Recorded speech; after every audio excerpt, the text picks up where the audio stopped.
నమస్తే, good morning Telangana. ఇక కేసీఆర్ నిన్న ఒక ఫెర్టిలైజర్ షాప్ అంటే ఎరువులు అమ్మేటువంటి విత్తనాలు అమ్మేటువంటి ఒక యజమానికి ఫోన్ చేసి, నేను ఫామ్ హౌస్కి వస్తున్నా, కావాల్సిన విత్తనాలు ఏవైతే ఉన్నాయో, లేకుంటే యాసంగి పంటకు సంబంధించినయో, లేకుంటే ఇతర ఎరువులు ఏవైతే ఉన్నాయో వెంటనే పంపించాలి, లేకపోతే నేను వస్తున్న ఫామ్ హౌస్లో వ్యవసాయం చేసుకుంటా అని చెప్పి నిన్న ఫోన్ చేసిన ఒక వార్త హైలైట్ అవుతుంది. ఇక్కడ చూసినా కూడా ఆరోగ్యం బాగుందా సార్ అంటే ఎస్ బాగానే ఉంది, ఒక 10 రోజులు 2-3 రోజుల్లో అక్కడ వచ్చేస్తా ఫామ్ హౌస్కి వస్తాయి కానీ అని చెప్పడం జరిగింది. ఇక ఆయనకు సంబంధించి నిత్యం ఇటువంటి రికార్డింగ్స్ తరచుగా బయటకు వస్తున్నాయి. కానీ ముఖ్యమంత్రిగా అయిపోయిన తర్వాత మొట్టమొదటిసారిగా మాజీ ముఖ్యమంత్రి అయిన తర్వాత ఆయన మొట్టమొదటిసారిగా వ్యక్తికి ఫోన్ చేయడం, దానికి కూడా ఆయన అనారోగ్య పాలన తర్వాత ఫోన్ చేయడం అనేది ఒక అందరినీ కూడా ఆశ్చర్యం గురి చేస్తోంది. మరి ఏం కాబోతుందో చూడాల్సి ఉంది. ఇక ఎమ్మెల్సీల ప్రకటన ఈరోజు ఉండే అవకాశం ఉంది. ఈరోజు దావోస్లో మీటింగ్ జరుగుతున్న నేపథ్యంలో ఇటు ముఖ్యమంత్రి రేవంత్ రెడ్డి, ఐటీ శాఖ మంత్రి శ్రీధర్ బాబు ఇద్దరు కూడా పయనమయ్యారు. ఇప్పటికే ముఖ్యంగా పరిశ్రమల పెట్టుబడుల విషయంలో అత్యధికంగా వాళ్ళు ఫోకస్ చేయబోతున్నారు. మరి దావోస్లో ఎటువంటి పెట్టుబడులు ఆకర్షితులను చేస్తుంది తెలంగాణ రాష్ట్ర ముఖ్యమంత్రి, ఐటీ శాఖ మంత్రులు ఎటువంటి హామీలు ఇవ్వబోతున్నారు, మరి లేకపోతే తెలంగాణ రాష్ట్రానికి ఎటువంటి ఆకర్షణీయమైనటువంటి కంపెనీలు తీసుకురాబోతున్నారు మాత్రం చూడాల్సి ఉంది. ఇక అందరికీ తొలి వెలుగుల ప్రేక్షకులందరికీ ముఖ్యంగా ఇంతగా ఆదరించి అభిమానించేందరికీ కూడా సంక్రాంతి శుభాకాంక్షలు. ఈ సంక్రాంతి నుంచి అందరికి కూడా కొత్త సంవత్సరం వచ్చింది. కొత్త సంవత్సరం ఇప్పటికే 15 రోజులు పూర్తి చేసుకున్నాం. ఇంకా కూడా పనులు ఏమైనా షురూ చేయని ఉంటే ఈ సంవత్సరం ఈ కొత్త పండుగ నుంచి మొట్టమొదటి పండుగ కొత్త సంవత్సరంలో ఈ రోజు నుంచి షురూ చేయరి. అందరికీ శుభం జరగాలని తెలుగులు యాజమాన్యం తరఫున, సిబ్బంది తరఫున మేము కూడా కోరుకుంటున్నాం. ఇక న్యూస్లోకి వెళ్తే కనుక ముందుగా ఈనాడు పత్రిక విషయానికి వస్తే హెడ్లైన్ చూస్తే కనుక ఏక్ భారత్ స్ఫూర్తిని ప్రతిబింబించే సంక్రాంతి అంటున్న మోదీ. ఎక్కడిది? మకర సంక్రాంతిని పురస్కరించుకుని ఆదివారం ఢిల్లీలో కేంద్ర మంత్రి ఎల్ మురుగన్ నివాసంలో జరిగిన వేడుకల్లో పాల్గొన్న ప్రధానమంత్రి నరేంద్ర మోదీ. చిత్రంలో నటి మీనా, సినిమా హీరోయిన్ మీనా కూడా ఉన్నదంట. యాదాద్రి క్షేత్రంలో భక్తుల కోలాహలం, పండుగ వేళ భారీగా పెరిగిన రద్దీ, పూజల్లో పాల్గొన్న డీజీపీ రవిగుప్తా. ఇక ప్రజల బాధలు మాకు తెలుసు, వారి మనసులో మాట వినడానికే యాత్ర.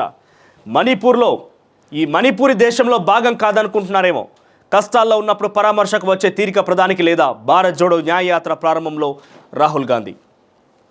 ఇక దిద్దుబాటు లేక కష్టాలు, హైదరాబాద్ టు విజయవాడ జాతీయ రహదారిపై 10 ఏళ్లలో 3 పెరిగిన వాహనాలు, కార్యరూపం దాల్చని అండర్ పాస్లు నిర్మాణం. ఇక పండుగల వారాంతంలో వాహనదారులకు నరకయాతన.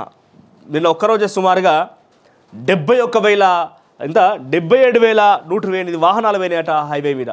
ఒకే రోజు 77,000 వాహనాలు. ఇకపోతే భారీ పెట్టుబడులే లక్ష్యం, నేటి నుంచి 19 వరకు సీఎం దావోస్ పర్యటన. 70 మందికి పైగా పారిశ్రామిక దిగ్గజాలతో భేటీ అయ్యే అవకాశం. ప్రపంచ ఆర్థిక వేదికపై ప్రసంగించనున్న రేవంత్. నాకు తెలిసి రేవంత్ రెడ్డి ప్రసంగించకపోవచ్చు, అక్కడ ఐటీ శాఖ మంత్రి సేరో ప్రసంగించవచ్చు. ఎందుకంటే రేవంత్ రెడ్డి అంటే అంత మేరకు ప్రొఫిషియన్సీ ఇన్ ఇంగ్లీష్ కాదు. సో అక్కడ శ్రీధర్ బాబు ప్రసంగించే అవకాశం ఉన్నది. మరి ఏ రకంగా జరుగుతుందో చూడాలి. ఇక కాంగ్రెస్ సర్కార్ను కూల్చేందుకు కేసీఆర్ కుట్ర, భాజపా జాతీయ ప్రధాన కార్యదర్శి బండి సంజయ్ ఆరోపణ. ఇక మా ఎమ్మెల్యేలను ముట్టుకునే ధైర్యం ఎవరికీ లేదన్న మంత్రి పొన్నం ప్రభాకర్. కాంగ్రెస్ భాజపా మళ్ళీ కలిసి పనిచేయబోతున్నాయి, బారాసా కార్యనిర్వాహక అధ్యక్షుడు కేటీఆర్. ఇక పార్లమెంట్ ఎన్నికల్లో 14 సీట్లు గెలుస్తామన్న మంత్రి ఉత్తమ్. ఇక తుది దశలో స్టాఫ్ నర్సుల భర్తీ ప్రక్రియ, ఎంపికైన వారికి 10 రోజుల్లో నియామక ఉత్తర్వులు. నేటితో ముగియనున్న తుది జాబితా అభ్యంతరాల నమోదు. కార్టూన్ ఏమో ఉన్నది, మనకేమైనా పాత పక్షాలు ఉన్నాయా బ్రో? నిన్నటిదాకా తిట్టుకునే వాళ్ళే ఒకటవుతున్నారు, మనకెందుకు ఈ పోరాటం అట. 2 కోడి పందాల విషయంలో కోళ్ళు మాట్లాడుకున్నాయంట, కోడి పుంజులు. ఇంకా ఆంధ్రజ్యోతి విషయానికి వస్తే ఆంధ్రజ్యోతిలో రైటిక కాంగ్రెస్ ఎమ్మెల్సీ అభ్యర్థులుగా అద్దంకి మహేష్. ఎమ్మెల్యే కోటాలో దక్కనున్న అవకాశం పరిశీలనలో. చిన్నారెడ్డి, హర్కార వేణుగోపాల్, ఇక బలరాం నాయక్, పటేల్ రమేష్ రెడ్డి పేర్లు కూడా. గవర్నర్ కోటాలో కోదండ్ రామ్, అమీర్ అలీ ఖాన్ నేడు ప్రకటించనున్న కాంగ్రెస్ అధిష్టానం. ఇక సంక్రాంతికి పల్లెటూరు పండుగ వేళ ఊరెళ్ళిన పట్నం వాసులు. తెలుగు రాష్ట్రాల్లో పెద్ద పండుగ సందడి. హైదరాబాద్లో బోసిపోయిన రోడ్లు. రాష్ట్రం నలుమూలల నుంచి 6,241 ప్రత్యేక బస్సులట.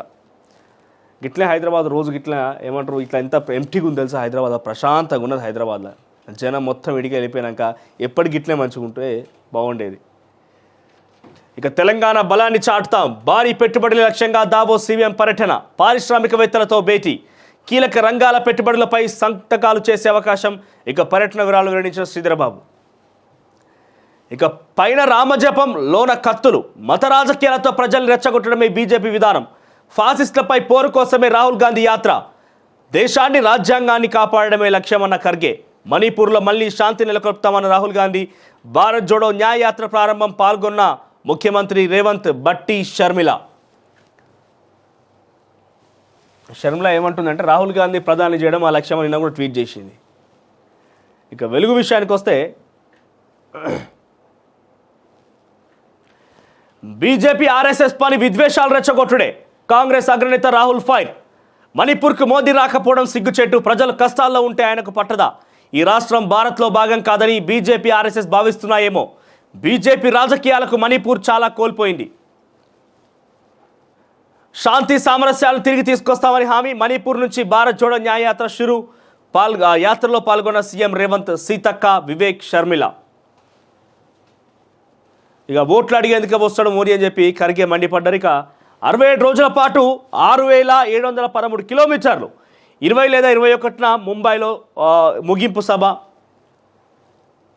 ఇకపోతే పంచకట్టులో మోడీ, మంచి కాస్ట్యూమ్. తర్వాత అయోధ్యకు 100 మంది విదేశీ ప్రతినిధులు. ఇక మేడారంలో ముందస్తు మొక్కులంటూ ఒక వార్త. ఇక మల్లన్న సాగర్ భూకంప జోన్లో రిజర్వాయర్ కింద 3 పొరల లినమెంట్. ఇక సమగ్రంగా స్టడీ చేయాల్సిందని అప్పట్లో చెప్పిన ఎన్జీఆర్ఐ పట్టించుకోకుండా నిర్మాణం మొదలుపెట్టిన గత బీఆర్ఎస్ సర్కారు 95% నిర్మించిన తర్వాత టెక్నికల్ కమిటీ ఏర్పాటు. కాగ్ డ్రాఫ్ట్ రిపోర్ట్లో విస్తుపోయే నిజాలు. ఇక ఆఫ్ఘన్పై సిరీస్ కైవసం. ఇక బడ్జెట్ టార్గెట్ 6 గ్యారంటీలు, పథకాల అమలు లక్ష్యంగా అంచనాలు. ఏ స్కీమ్కు ఎంత అనే దానిపై పక్కాగా లెక్కలు. దాదాపు 90,000 కోట్లు అవసరమవుతాయని అంచనా. ఇక మార్చిలో బడ్జెట్ ప్రవేశపెట్టాలి కాబట్టి 6 గ్యారంటీ టార్గెట్ పెట్టుకున్నదట. అయితే ఇందులో చూస్తే కనుక ముఖ్యంగా ఇక్కడ చూడండి, మహాలక్ష్మి పథకానికి 16,000 కోట్ల రూపాయలు కావాలట. రైతు భరోసాకి 29,000 కోట్లట. చేయూత పథకానికి 20,000 కోట్లట. ఇందిరమ్మ ఇండ్ల కోసం 15,000 కోట్లట. గృహజ్యోతికి 10,000 కోట్లట. యువ వికాసానికి 3,000 కోట్లట. మొత్తం మీద 90,000 కోట్ల రూపాయలు ఒక అంచనాతోని బడ్జెట్ ప్రారంభించబోతుందట రాష్ట్ర ప్రభుత్వం. ఇక బీఆర్ఎస్కు అంత శక్తి లేదు, మేమేం అంత వీక్గా లేం, కూల్చుడు మాటలు బంద్ చేయాలన్న పొన్నం ప్రభాకర్. సంజయ్ జ్యోతిష్యం చదవడం తెలియదు, ఆయన దేశంలో నెంబర్ 1 విఫల ఎంపీ అని కామెంట్. స్మార్ట్ సిటీ పనుల్లో అవినీతిపై ఎంక్వైరీ జరుగుతుందని వెల్లడి. ఇక బండి సంజయ్ ఏమంటుండంటే కాంగ్రెస్ ప్రభుత్వాన్ని కూల్చేందుకు కేసీఆర్ కుట్ర. లోక్సభ ఎన్నికల తర్వాత ఎప్పుడైనా కూలిపోయే ప్రమాదం అట. కాంగ్రెస్ కేసీఆర్ కోవట్లు ఉన్నారు. కేటీఆర్ను తిడితే పొన్నం ఎందుకు బాధపడుతున్నాడు, ఆయన ఎవరి కోసం కరీంనగర్ వదిలి హుస్నాబాద్ పోయారో తెలుసని కామెంట్ అట. ఇక జవాన్ ప్రాణం తీసిన మాంజా దారం మెడకు తగిలి మృతి. హైదరాబాద్ లంగర్ హౌస్ ఫ్లైఓవర్పై ఘటన. ఇక ఫామ్ హౌస్కి వచ్చి వ్యవసాయం చేసుకుంటా అవసరమైన ఎరువులు విత్తనాలు పంపు. ఎరువుల వ్యాపారికి మాజీ సీఎం ఫోను. ఇకపోతే ఆటోను ఢీ కొట్టిన కారు, 9 మృతి. చనిపోయిన వాళ్ళంతా ఒకే ఫ్యామిలీ వారు. మహబూబాబాద్ జిల్లా కంబాలపల్లి దగ్గరలో ఘటన. మరో 7గురికి గాయాలు. మొక్కులు చెల్లించుకొని వస్తుండగా ప్రమాదం. ఆ తర్వాత దావోస్ వెళ్లిన సీఎం రేవంత్, ఐటీ మంత్రి శ్రీధర్ బాబు ఆఫీసర్ల బృందం కూడా. నేటి నుంచి నెల 18 వరకు పర్యటన. అంతర్జాతీయ పారిశ్రామికవేత్తలతో భేటీ. రాష్ట్రానికి భారీ పెట్టుబడులు రావడమే లక్ష్యం. ఇది వెళ్ళి ఉన్నటువంటి హెడ్లైన్స్. ఇక తొలి వెలుగు విషయానికి వస్తే, ఇక వ్యవసాయం చేసుకుంటా ఎరువులు విత్తనాలు పంపించు. ఎరువుల షాప్ యజమానికి కేసీఆర్ ఫోన్. 2-3 రోజుల్లో ఫామ్ హౌస్కు వస్తా, ఆరోగ్యంగా ఉన్నానని గులాబీ బాస్. ఇక వ్యవసాయం చేసుకుంటాడట. పాపం అయిపోయింది, ఇక రాజకీయాల మీద వేచారిపోయింది ఆయన. ఇక ఒక్కరోజే 1,00,00,000 కోటి మంది ప్రయాణం. TSRTC record breaking collections. శనివారం ఒక్కరోజే 1,861 బస్సులు, స్పెషల్ బస్సులు. ఇక సగం మందికి పైగా మహిళలే. హైదరాబాద్ చూస్తే కానీ నిజంగా ప్రశాంతంగా మొట్టమొదటిసారిగా హైదరాబాద్ చూడగా అబ్బా ప్రశాంతం అనిపించింది.